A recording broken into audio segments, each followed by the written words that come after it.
Have you ever played some Mario Party and said, wow, I wish this game was less about getting stars and more about picking up women?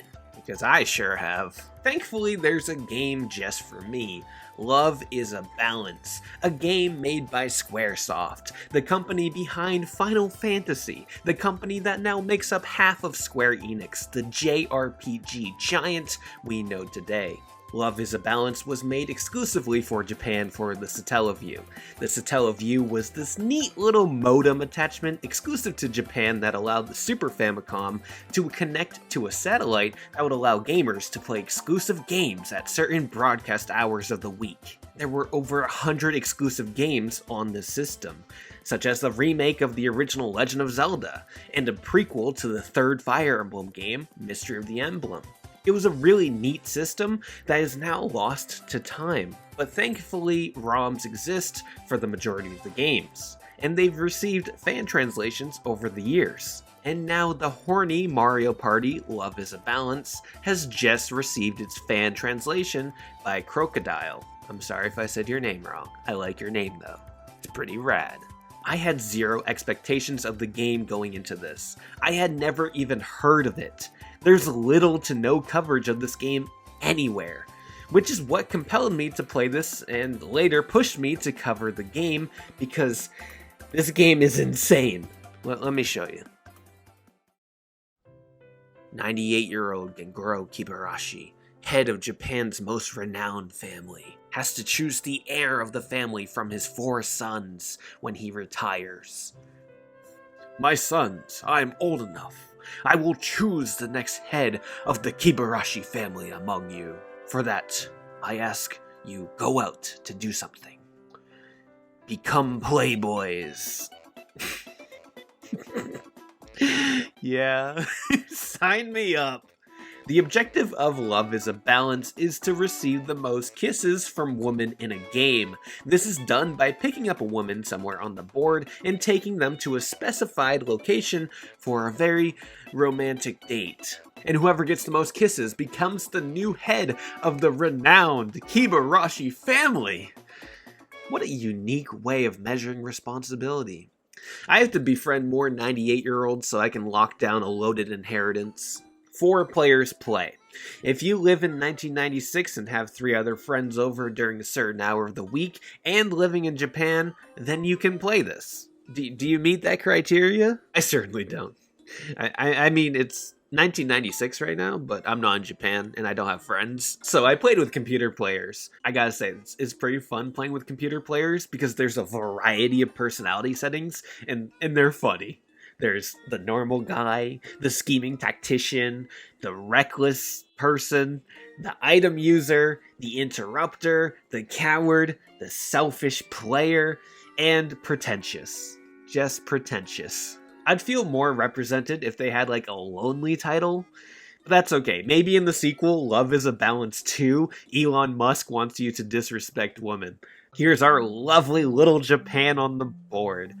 You know, I started this video comparing it to Mario Party, but honestly, this game is closer to Animal Crossing Amiibo Festival. But hey, which game is gonna get more clicks? That's right, Marty Party, baby.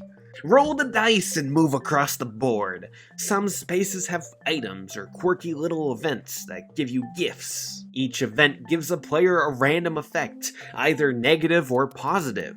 The player can encounter some kids who call them pathetic and give them an item, just like real life. Random men or Dragon Quest slimes can appear to fight the player. And by fight, I mean a random outcome. You can't control this fight at all.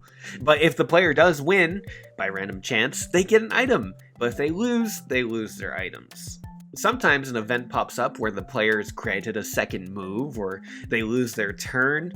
And I'm starting to realize that this entire game relies a little too much on RNG, even more so than Fire Emblem Awakening on Lunatic Plus. These events aren't the main attraction. The main attraction are the women. When the game begins, 3 women appear on the board, and once a player lands on a space where a single woman is located, they pick them up. Metaphorically, not physically. I mean, I guess they might be, carrying them. That can be romantic, right? Maybe not with a stranger you just met. Please don't let strangers carry you if you're just meeting them. The woman could be a female Cloud Strife, or they could be a big sports fan, or they could, be a literal child. Yeah, don't like that, don't like that, don't like that, don't like that. What's wrong with you? There are 13 different women who show up throughout the game. Each woman gives the player a certain amount of kisses once they make their way across the board to their desired date destination.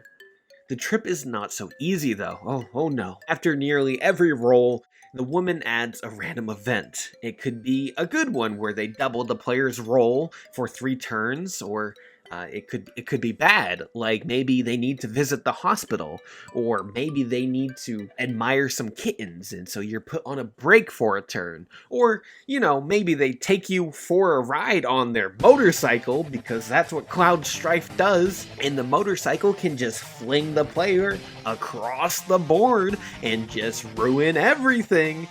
So getting to the date destination can be quite the task, and winning is very determined by randomness, and there is almost zero skill in this game. I know that a lot of board games and party games rely on randomness to a certain extent, but this is a little absurd. Although, as mentioned earlier, the player can get items from random events. Using items on the board can make multiple things happen, such as guarantee certain rolls, steal items from other players, or confuse all the players so that they cannot be controlled. The items do add a layer of skill to the game, but still feels very minimal compared to other party games like Mario Party with mini games or Fortune Street with investing.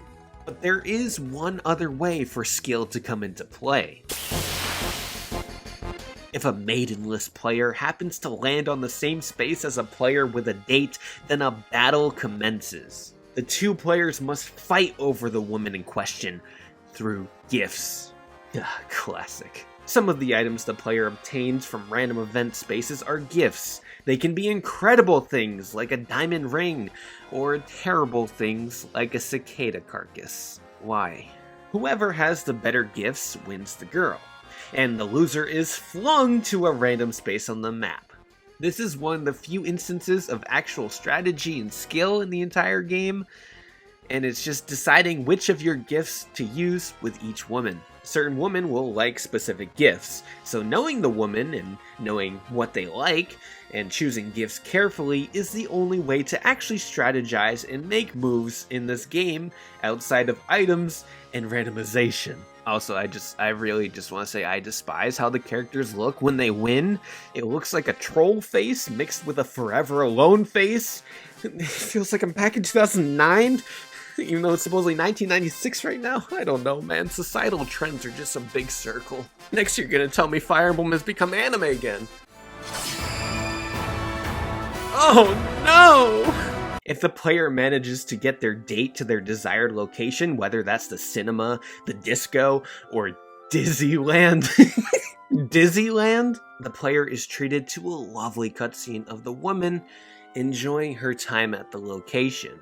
The art is real nice, it really captures the 90s anime aesthetic. It's nostalgic. Unfortunately, these scenes only show up when a player character goes on a date.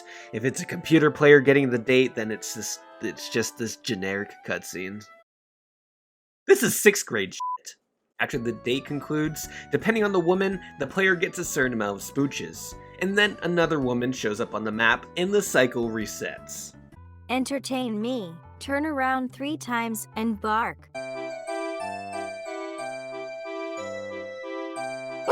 Love is a Balance sounds like fun, doesn't it? Sounds pretty fantastic. Game of the century? Well, buckle in, because let's talk about the best part of this game, and by best I mean absolute worst. Sometimes a woman will show up on the map and it's not the woman. It's actually Bella Urakin. I'm sorry if I said her name wrong. She is a stereotypical big masculine woman, which is a gross archetype. She always wants to go to the wrestling ring and the player cannot get any smooches from her, nor can they get rid of her easily. So on top of being a really, not great archetype and stereotype and grossness, whenever somebody does happen to get Bella in a game, it can really just ruin the game for that player because she just has no positive net gain with her date. I hate it. It's upsetting. So, you know, that's just another annoyance with this game. It's a good game, I swear. I enjoyed it for 2 playthroughs. Maybe it's not that great. But do you know what is good with this game? Oh, the music. The soundtrack was composed by Kenji Ito. He's done many soundtracks for Square Enix, the Mana series, the Saga series. He also did the terrific arrangement of Space Armada from Super Smash Bros. Brawl. Oh.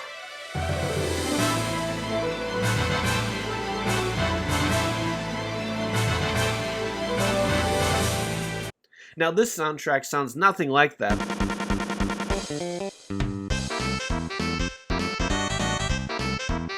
But it's still pretty solid. You know, it's got some uplifting romance tracks. It's got some music that really captures the heart of a lonely man. Trust me, I know. I'm a part of the Lonely Guys. Check out our Ocarina of Time Online randomizer playthrough on Consono's channel. And there are definitely some tracks that deserve to make it into the romantic video game music playlist. Even the title track is a bop.